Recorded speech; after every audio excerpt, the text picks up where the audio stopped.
Story 1. I'm 39, successful and quite well off. My siblings, sadly, are not. My brother, 42, has 3 children. My sister, 35, also has 3, with 1 on the way. My youngest sister, 28, is married and pregnant, but she had nothing to do with the events of this post. We were all raised to believe that money doesn't matter and all you need is a happy marriage and lots of kids to live a happy life. Being poor and having lots of kids was somehow glorified. Maybe because that's the way our parents lived and wanted to convince themselves that they didn't make mistakes. Fortunately for me, I didn't buy into that notion. I always knew I never wanted children. I focused on my career and on achieving success. Today I have my own house, wonderful pets, and a loving boyfriend. My family, however, seems to think that there's something wrong with my lifestyle. My parents have often commented that my 5-bedroom house is empty without any kids running around.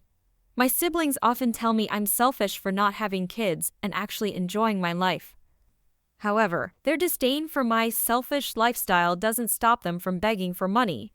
My brother and sister have called me and asked me to help pay their bills. Now, if it's something serious like clothes or school supplies for their kids, I'm willing to pitch in. But I always refuse when I'm asked to pay for trips to amusement parks, etc. I also paid for my parents to stay in a high-end assisted living facility. They're my parents. I felt that I owed them this much. I have moved them to a less luxurious facility because of something horrible they did. I'll make a post about that too if you're interested. However, I couldn't help but feel insulted when they sang praises for my siblings for having children and following in their footsteps and how my parents wish I had done the same. As if, among all their kids, I'm the biggest disappointment.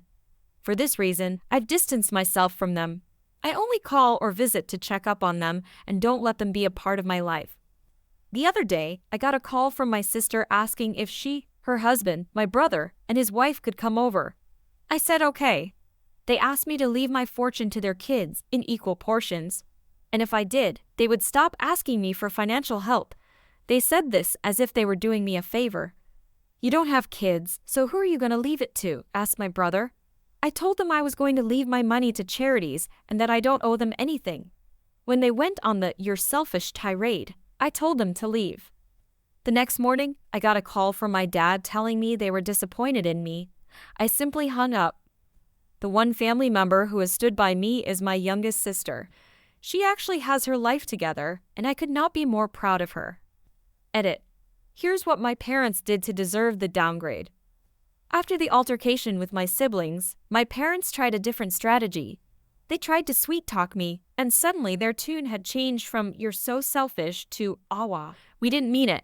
Let's talk." So, after they kept pestering me to have a word with them in person, I invited them over. Now my parents know very well that chocolate is bad for dogs, but my mom has tried to give them some on many occasions. When I tell her off, she always comes back with, "But maybe they like it," and "I was just being nice." This time when they came over, I left them in the living room and went to the kitchen to get some refreshments. While I was there, one of my dogs came over to greet them. I could see them from the kitchen. My mom petted him for a while, then reached into her purse and pulled out a bar of chocolate. She broke off a piece and was about to give it to him when I stormed over and knocked it out of her hands. My parents looked shocked. I was enraged. Even after being told repeatedly that chocolate is bad for dogs, they just didn't get it. When I asked my mom what she was doing, my dad actually started yelling at me and told me I was being rude. I told them either they were complete idiots or they were intentionally trying to hurt my dog. I told them I was sick of their behavior and that they were on very thin ice with me. When they tried to argue back, I grabbed my dad by the arm and walked him out the door. My mom followed. This was less than a month ago, and a few days ago, they were moved to a much less cushy facility. They won't be mistreated. I would never allow that to happen. But all they'll have are nutritious meals, medical care, and television they'll have to share with the others. The nice fully furnished mini apartment they had earlier with all kinds of luxuries will soon be a distant memory. Edit 2. To all those assuming I'm a man, I'm actually a woman. Story 2. My entitled aunt, whom you all know so well by now, had an annoying habit, one of her many annoying habits of just storming in when I was changing my clothes. The door would be closed, and if it wasn't locked, she would just let herself in. My protest that I may be in a state of undress fell on deaf ears, as did any insistence that she knock before entering, like a civilized human being. The following incidents happened when I was either 18 or 19. Aunt and her husband were over for a visit. I was in my room, changing my clothes. My bedroom door had a small defect. It wouldn't lock properly, so anytime it was closed, my dad, stepmom, and stepbrother would either knock or ask if they could come in. Not my entitled aunt, of course. She considered herself above such frivolous courtesies. She could come into rooms as she saw fit, and mere mortals would just have to live with it. Unfortunately for her, this mere mortal had had enough of her privacy being invaded. My top was off when I heard the door begin to creak open. I yelled, "I'm changing." "Wait outside," as expected. My aunt didn't listen and was about to stick her head in when I swiftly reached the door, pulled it back a little, and slammed it hard into my aunt's thick skull. Not enough to crack her skull, but enough to hurt. Aunt let out a howl that instantly brought a smile to my face. She went downstairs whining. I followed. She yelled at my dad about what I had done. My dad and Uncle Aunt's husband were drinking at the time and were uncharacteristically relaxed. Dad just looked at her, then looked at me and said something like, "Yeah, don't do that." My uncle just burst out laughing, as if his wife getting her head banged was the funniest thing he had ever heard. Such dismissal of her grievances was too much to bear for my aunt. She demanded that they leave immediately. Uncle told her he was in no condition to drive. Besides, he and my dad were going to watch a cricket match, so leaving was out of the question. Aunt dialed my cousin's number, believing wholeheartedly that her son would come to her aid. But judging from her end of the conversation, cousin was out with his friends and wasn't going to drive all the way over to deal with her nonsense, and why couldn't she just stop getting into unnecessary squabbles? Aunt had no options left. She just sat down on the couch while holding against her head the ice pack my stepmom had brought for her. Her anger was boiling over, but was completely ignored by my happy dad and uncle. It was a lovely evening. Story 3. So, I'm a talent agent in Los Angeles. We represent children, teens, and adults. Now, this was a year ago before COVID-19. I honestly forgot about it. I'm pretty numb to difficult people at this point, as stage moms are the worst. But my husband brought it up today, and I just need to share this with someone. So last year, I took 3 of our kids, and of course their parents came to a movie audition. Now these kids, including the entitled kid, were 11 to 13. I say that because entitled kid is old enough to know right from wrong.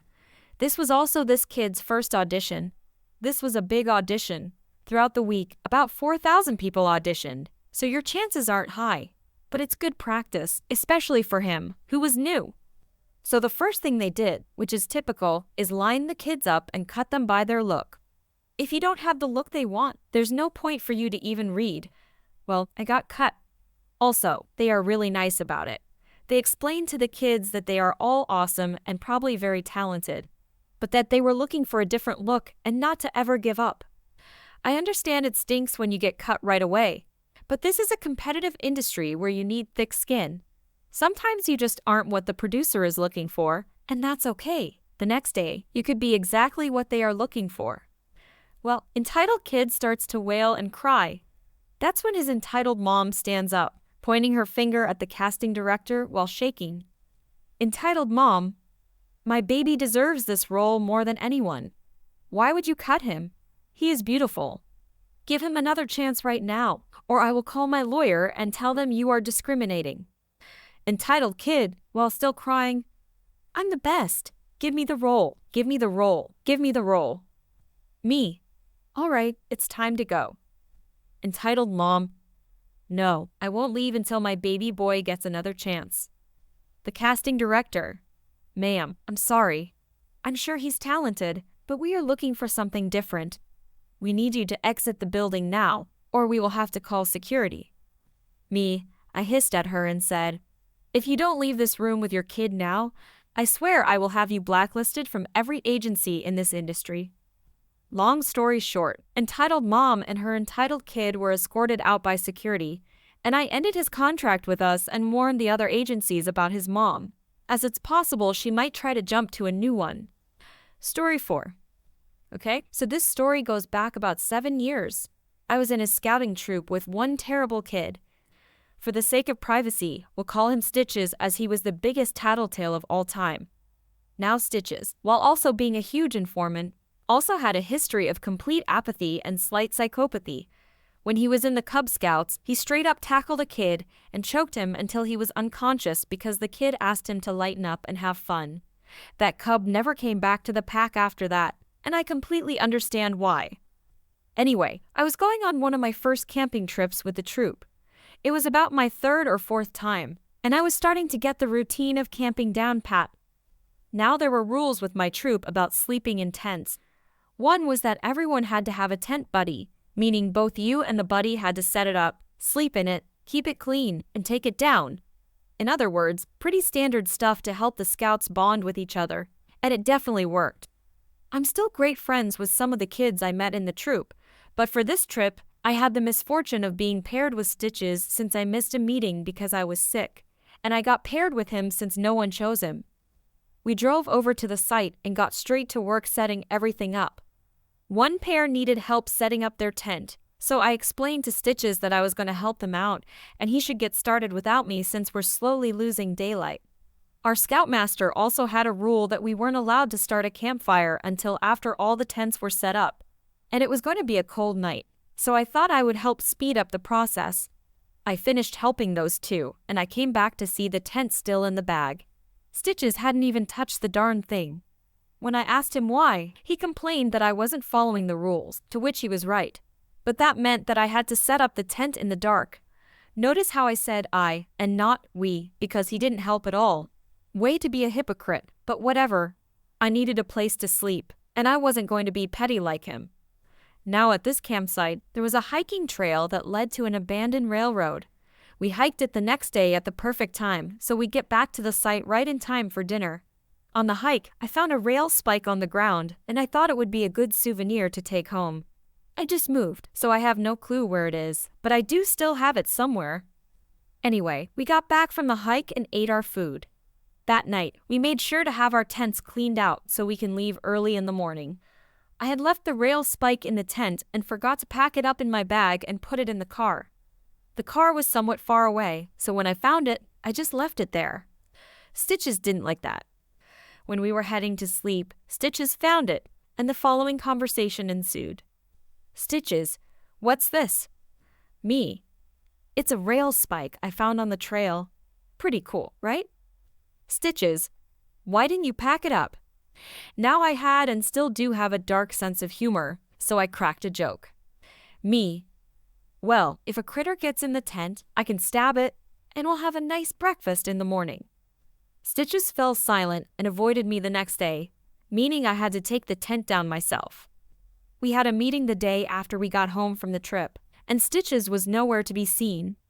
My dad explained that he got a nasty email from Stitch's dad about the remark I had made, and that his son didn't feel comfortable in any environment with me. I was shocked and near the point of tears as I thought I could have gotten kicked out of the troop, and apparently he even tried to make that happen. The scoutmaster turned that down since he knew me and knew that I was way too much of a softie to do anything of the sort. I apologized profusely to the kid at the next meeting I saw him at, which was a rifle shooting class. Ah yes, let 10-year-olds have machines literally made for shooting targets.